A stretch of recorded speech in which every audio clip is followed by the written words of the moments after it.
Welcome to the Jelly Roll Club 2021.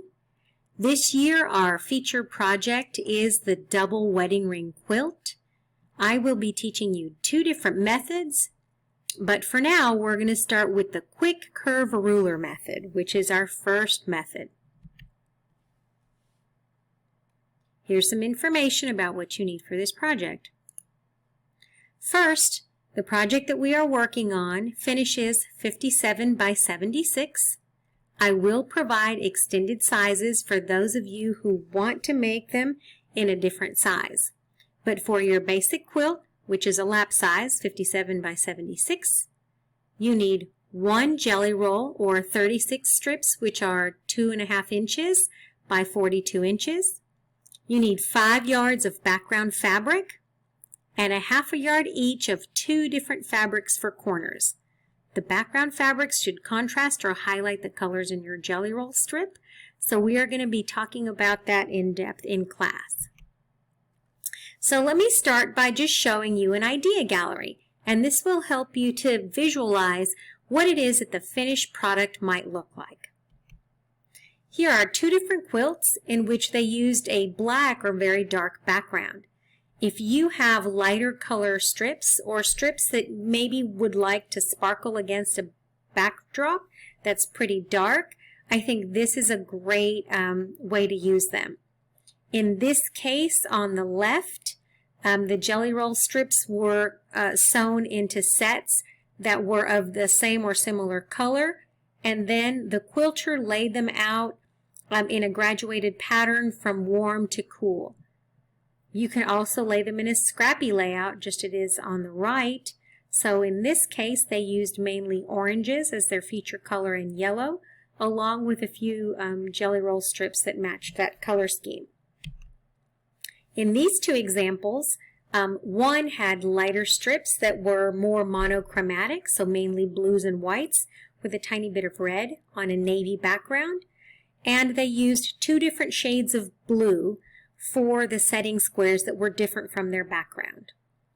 On the quilt on the left, as you can see, they used a white background, mint and gray setting squares, and they used yellow and gray jelly roll strips. Here's one where they used a monochromatic jelly roll that was all purple on a white or off-white background. So the choice is yours and the possibilities are limitless. This is the ruler that you're going to need if you're using the quick curve method. It's called the quick curve ruler. It's not the same as the mini curve. So this one is a full 12 inches across and 7.5 inches long. So this is the ruler that you need. It's made by So Kind of Wonderful, and it's called the quick curve ruler. Cutting for your basic lap quilt is going to require 35 jelly roll strips, which are cut in half. This gives you 70 strips, which are 20 by 20, approximately 20 to 22 inches long, and you will use those to create your rings or your arches.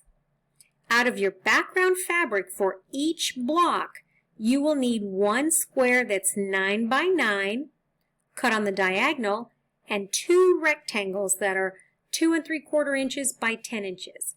So the background fabric does require a lot of cutting. You can cut it 1 square at a time or cut as you go, but you will need 1 9 by 9 square and 2 rectangles for each block.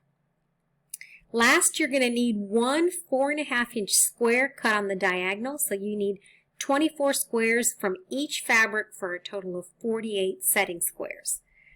If you do want to make this quilt in different sizes, there are extended sizes at the end of this presentation. Here's your complete cutting list.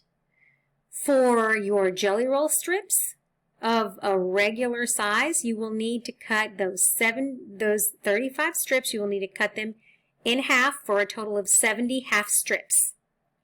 You will then take those 70 half strips and put them in groups of 5.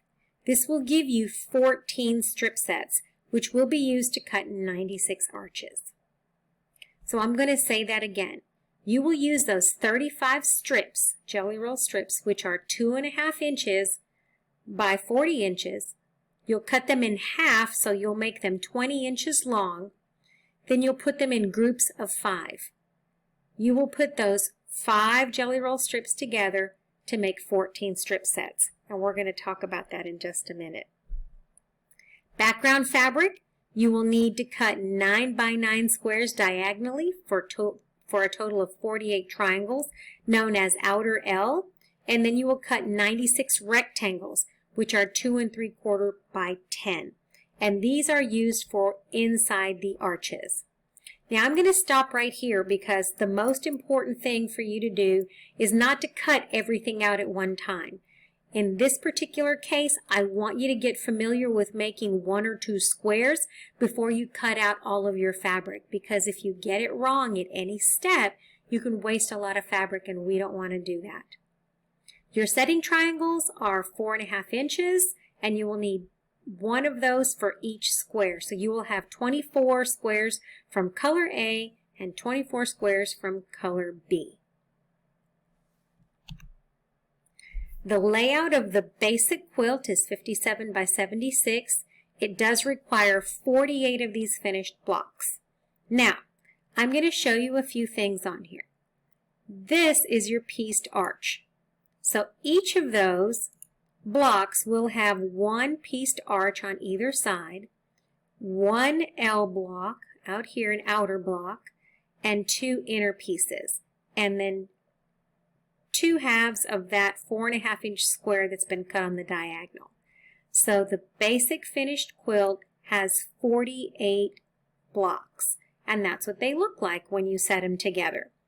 But I want you to get familiar with making 1 or 2 blocks before you attempt to cut out the entire quilt. Extended size guide for you. If you are making a quilt larger than lap, this is what you need to know. To make a twin-sized quilt top, you will need 48 blocks. So that means you need 14 strip sets. Those strip sets are made with 5 strips each, which are 2.5 inches by 20 inches long. To make a full or queen size top, you will need 72 blocks, which includes 2 jelly rolls needed to make 21 strip sets and 7.5 yards of background fabric. You also will need 3/4 yard of color A for your setting squares and 3/4 yard of color B for your setting squares. If you are making a king size quilt top, you will need 2 jelly rolls, 26 strip sets, which are 2.5 inches by 20 inches, 9.5 yards of background fabric, and 1 yard of color A setting square and 1 yard of color B setting square. If you have any questions, please do not hesitate to reach me via email at ivonne, ivonne, at jellyrollclub.com, or send me a text on my cell. My number is 859-270-5986. I'd be glad to help you with anything you need.